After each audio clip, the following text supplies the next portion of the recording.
Bismillahirrahmanirrahim. Assalamualaikum warahmatullahi wabarakatuh. Hamdan wa syukran lillah, salatan wa salaman ala rasulillah, la nabiyya ba'dah. Pertama-tama marilah kita panjatkan puji syukur kehadirat ilahi Rabbi.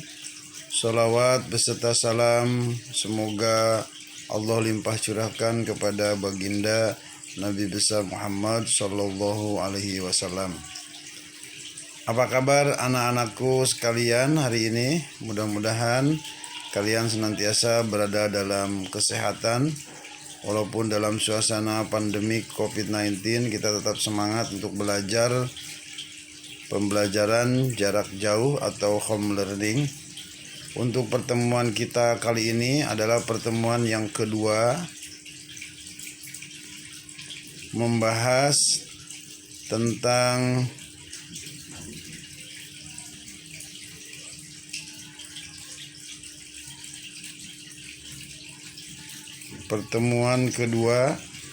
tujuan pembelajarannya melalui kontekstual teaching and learning. Siswa dapat menjelaskan keutamaan Al-Quran dibanding dengan kitab Allah lainnya. Yang kedua, bisa menjelaskan perbedaan antara kitab dan suhuf. Dan yang ketiga, hikmah beriman kepada kitab-kitab Allah. Baiklah, kita awali dengan pembacaan doa memulai belajar. Bismillahirrahmanirrahim. Rabbi zidni ilman warzuqni fahman. Anak-anakku sekalian, pembahasan kita yang pertama adalah keistimewaan Al-Quran dibanding kitab lainnya. Pertama, Al-Quran memuat ringkasan dari ajaran-ajaran ketuhanan yang pernah dimuat kitab-kitab suci sebelumnya seperti Taurat, Zabur, Injil, dan lain-lain. Jadi Al-Quran merupakan memuat ulang tentang ajaran-ajaran ketuhanan atau tauhid, di mana ajaran-ajaran sebelumnya di dalam kitab-kitab lain pun menjelaskan tentang ajaran tauhid, atau bahasa Sanskertanya monoteis, mengajarkan tentang ajaran percaya kepada satu Tuhan, ya. Tauhid, mengesahkan Allah. Jadi ketika ada ajaran yang mengatakan dari kitab sebelumnya, baik itu Injil yang menyatakan tentang Trinitas, satu dalam tiga, tiga dalam satu, itu sebenarnya bertentangan dengan Injil yang asli yang diturunkan kepada Nabi Isa alaihissalam. Diperkuat lagi di dalam Al-Quran, diantaranya dalam surat Al-Ikhlas, Qul huwallahu ahad. Ini ayat tentang keesaan Allah. Qul huwallahu ahad. Katakanlah, dialah Allah yang Maha Esa. Allahus somad. Allah adalah tempat bergantung kepadanya segala sesuatu. Lam yalid walam yulad, tidak beranak dan tidak pula diperanakan. Walam yakullahu kufuwan ahad, dan tidak ada yang setara dengan dia satupun. Tidak ada satupun yang setara dengan dia, yaitu dengan Allah. Nah, jadi Al-Quran melengkapi, Al-Quran mempertegas, memperkuat akan kitab-kitab sebelumnya, di antaranya tentang ketuhanan. Yang kedua, keistimewaan Al-Quran berupa kalam Allah terakhir untuk memberikan petunjuk dan bimbingan yang benar kepada umat manusia. Inilah yang dikehendaki oleh Allah Ta'ala supaya tetap sepanjang masa, kekal untuk selama-lamanya. Di dalam Al-Quran dijelaskan, Syahrul Ramadan alladzi unzila fihil Qur'an hudal linnas wa bayyinatim minal huda wal furqan. Al-Quran itu diturunkan di bulan Ramadan, 17 Ramadan. Syahrul Ramadan alladzi unzila fihi Al-Quran. Di dalam bulan Ramadan itu diturunkan Al-Quran hudal linnas, petunjuk bagi manusia. Bukan hudan lil Islam, tidak hanya petunjuk bagi orang-orang Islam, tapi petunjuk bagi seluruh umat manusia. Sebab Al-Quran bersifat universal, menyeluruh, tidak hanya untuk kaum muslimin. Nah, itulah keistimewaan yang kedua, ya. Keistimewaan Al-Quran dibanding dengan kitab-kitab sebelumnya. Yang ketiga, keistimewaan Al-Quran yang dikehendaki oleh Allah Ta'ala akan keabadiannya. Tidak mungkin pada suatu hari nanti akan terjadi bahwa suatu ilmu pengetahuan akan mencapai titik hakikat yang bertentangan dengan hakikat yang tercantum di dalam ayat Al-Quran. Al-Quran itu sejalan dengan ilmu pengetahuan. Setiap penemuan-penemuan di abad modern sekarang ini, ternyata Al-Quran sudah berbicara. 15 abad yang lalu Al-Quran sudah berbicara. Misalkan tentang surat At-Tariq, ya, ada penemuan baru sekarang. Astronot dari Cina, dia mengklaim, dia menyatakan orang pertama yang pernah mendengarkan ketukan apa, bintang seperti halnya pintu diketuk gitu. Dia mengklaim dialah orang yang pertama, padahal Al-Quran 15 abad yang lalu sudah berbicara itu. At-Tariq, coba kalian buka surat At-Tariq, ya, di juz 30 itu. Kalian pahami apa arti daripada At-Tariq itu? Ketukan bintang. Jadi Al-Quran itu sejalan dengan ilmu pengetahuan, bahkan isi daripada Al-Quran 70% berbicara tentang ilmu pengetahuan, 30%-nya berbicara tentang ibadah. Ya, jadi sangat besar sekali, amat luas sekali Al-Quran berbicara tentang ilmu pengetahuan. Ada surat Al-Hadid, ya. Al-Hadid itu besi, ya. Bagaimana pemanfaatan besi itu sampai sekarang kita rasakan, ya. Kita bisa naik pesawat terbuat dari besi. Pesawat pemanfaatannya sangat besar sekali. Yang terakhir, ya, yang keempat, keistimewaan Al-Quran dibanding kitab lainnya senantiasa disampaikan kepada semua akal pikiran dan pendengaran, sehingga menjadi suatu kenyataan dan perbuatan. Jadi Al-Quran itu bersifat logis, masuk akal, ya, menyentuh kepada akal, pikiran, dan pendengaran maupun perasaan, ya, sesuai dengan naluri manusia, ya. Syariat-syariat Allah yang diberikan kepada manusia itu sesuai dengan fitrah manusia itu sendiri.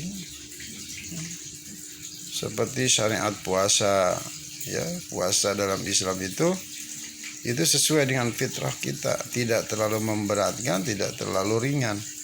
Umatan wasatan, ya, itu diantaranya, ya. Jadi Al-Quran itu bersifat logis, masuk akal, masuk. Yang berikutnya, perbedaan kitab dan suhuf, ya. Kitab adalah wahyu Allah yang dibukukan, sementara suhuf adalah wahyu Allah yang berupa lembaran yang belum dibukukan, ya. Berikutnya perbedaannya antara kitab dan suhuf, isi kitab lebih lengkap daripada suhuf, Yang kedua, bentuk dari kitab dibukukan sedangkan suhuf berupa lembaran. Yang ketiga, kitab biasanya berlaku lebih lama daripada suhuf. Itulah perbedaan antara kitab dengan suhuf. Yang ketiga, hikmah beriman kepada kitab-kitab Allah Subhanahu wa taala. Apa sih kemanfaatan hikmahnya buat kita beriman kepada kitab-kitab Allah? Yang tidak hanya beriman kepada Al-Quran tentunya, kita harus beriman kepada kitab-kitab sebelumnya sebagaimana yang difirmankan Allah di dalam Al-Quran surat Al-Baqarah ayat ke-3. Walladzina yu'minuna bima unzila ilaika wa ma unzila min qablik wa bil akhirati hum yu'minun. Ya. Hikmah beriman pada kitab-kitab Allah menjadi petunjuk dan pedoman manusia. Ya. Jadi manfaatnya kita punya pedoman, punya guide, punya kalau kita beli alat elektronik, misalkan beli HP, itu pasti di dalamnya ada guide, ada buku petunjuknya, ada pedoman penggunaannya. Jadi Al-Quran itu merupakan guide, merupakan pedoman, merupakan kompas, merupakan map buat kita di dalam melangkah supaya kita tidak terjerumus ke jurang kenistaan, jurang kesesatan, jurang kesalahan. Kalau kita berjalan di salah satu jalan yang kita belum kenal jalan itu, kita akan nyaman ketika kita menggunakan map, Google Map diarahkan, ya. Belok kiri kita harus ke kiri, belok kanan kita ke kanan. Kalau kita diarahkan ke kiri, kita malah diarahkan ke kanan, kita belok ke kiri, mungkin kita akan kesasar. Nah, jadi kita dalam hidup ini ada pedoman, ada petunjuk, ya, enak. Kalau berlalu lintas pun kita akan merasakan nyaman, tenang, dan pada akhirnya kita akan sampai kepada tujuan. Yang kedua, memperkuat keimanan, ya, memperkuat. Jadi iman kepada hikmahnya kita beriman kepada kitab Allah akan memperkuat keimanan kita, ya. Sementara dalam hadis dijelaskan al-imanu yazidu wa yankus. Ketika kita beriman kepada kitab-kitab Allah, maka iman kita akan senantiasa bertambah, akan terus menggali isi daripada Al-Quran, akan mengamalkan apa yang diperintahkan dalam Al-Quran, sehingga iman kita akan semakin kuat. Al-imanu yazidu bit-ta'ah. Iman akan bertambah dengan ketaatan kepada Allah. Membaca Al-Quran itu akan menambah ketaatan. Itu bagian daripada ketaatan kita kepada Allah, sehingga iman kita akan menjadi kuat. Wayan kusu bil maksiat. Iman itu akan berkurang bil maksiat, dengan menjalankan kemaksiatan kepada Allah. Jadi kalau kita tidak mau baca Al-Quran, tidak mau menggali, tidak mau menelaah, itu iman kita bukan akan semakin kuat, akan semakin jauh. Sebagaimana halnya iman itu harus kita rawat. Iman itu seperti halnya pohon, harus dirawat, disiram, terus diberi pupuk, sehingga tumbuhnya akan kelihatan subur, akan bagus pertumbuhannya. Nah, ketika kita beriman kepada kitab-kitab Allah, maka itu salah satu yang akan memperkuat keimanan kita. Yang ketiga, hikmah beriman pada kitab-kitab Allah adalah menanamkan nilai-nilai toleransi. Apa itu toleransi? Toleransi itu tepok seliro, ya. Tepok seliro itu jadi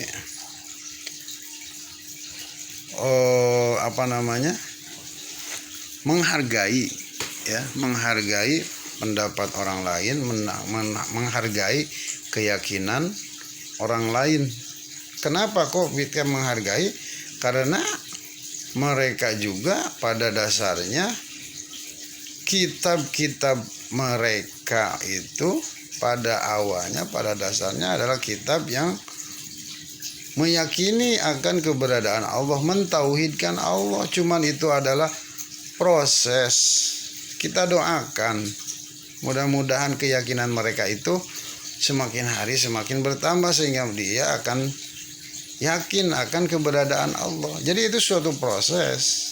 Mereka beriman, mereka beragama itu suatu proses untuk mencapai kepada nilai kebenaran. Kita juga tidak boleh mengklaim diri kita yang paling benar. Ketika kita mengklaim diri kita paling benar, berarti kita sudah merampas hak Tuhan. Karena yang maha benar itu adalah hanya Allah. Kita toleran. Karena kita juga belum tentu, kebenaran kita itu juga belum tentu yang diharapkan oleh Allah Subhanahu wa Ta'ala. Jadi sehingga kita toleran, terus kita menggali. Bahkan dari semangat toleransi itu kita akan mencoba memperlihatkan atau akan mencoba kita menjadi teladan, menjadi contoh, menjadi umat yang terbaik. Oh, Islam itu begini, ajaran Al-Quran itu begini, sehingga kita merealisasikan dalam kehidupan sehari-hari nilai-nilai daripada Al-Quran itu, sehingga justru mereka akan merasa simpati kepada kita. Kita tidak bisa mengklaim diri kita paling benar. Ketika kita mengklaim diri kita paling benar, berarti kita sudah merampas hak Tuhan. Kita harus toleran.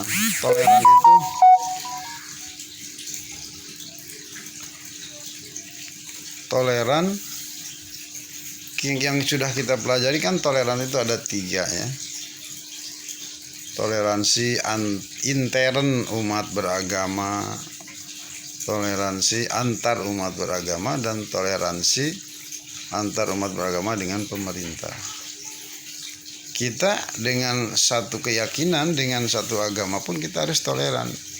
Intern itu di dalam agama itu sendiri. Islam dengan Islam harus toleran. Karena pemahaman dalam Islam pun banyak, ya. Tidak satu. Ada yang namanya Ormas Islam itu, ada Muhammadiyah, ada NU, ada Matlaul Anwar, ada Al-Wasliyah, banyak sekali. Sehingga kita harus toleran dengan sesama umat seagama kita dalam Islam itu sendiri, ya. Nah, jadi insya Allah ketika kita beriman kepada kitab-kitab Allah, kita akan memiliki nilai-nilai toleransi. Tidak boleh memaksakan kehendak kita. Islam itu prinsipnya la ikraha fiddin. Tidak ada paksaan dalam beragama. Tidak memaksa. Allah itu moderat, Allah itu bijaksana. Faman syaa'a falyu'min, barang siapa yang mau beriman silahkan. Waman syaa'a falyakfur, barang siapa yang mau ingkar juga silahkan. Allah tidak memaksa. Ajaran Islam itu la ikraha fiddin, tidak ada paksaan. Ketika kita memaksa, berarti la dina fil ikrah, tidak ada, dianggap tidak beragama orang yang memaksa. Kan ada agama tertentu yang memaksa umat agama lain supaya masuk kepada agamanya. Nah, itu dianggap tidak beragama. La dina fil ikrah, tidak ada paksaan dalam beragama. Ketika memaksa berarti ada maunya, ya. Lah, ada udang di balik bakwan. Nah, ajaran Islam tidak demikian. Islam itu sangat menyeluruh. Islam itu sangat sempurna, kamilah. Ya, di antaranya tentang toleransi, Islam sudah mengajarkan. Demikian pembahasan kita kali ini, pertemuan yang kedua ini. Mudah-mudahan kalian paham tentang materi-materi di pertemuan kedua ini. Di antaranya yaitu tadi, kalian harus mampu menjelaskan keutamaan Al-Quran dibanding dengan kitab-kitab lainnya. Yang kedua, bisa membedakan antara kitab dan suhuf. Dan ketiga, bisa menjelaskan hikmah beriman kepada kitab-kitab Allah. Demikian, terima kasih atas segala perhatian. Mohon maaf atas segala kekurangan. Akhirul kalam, wassalamualaikum warahmatullahi wabarakatuh.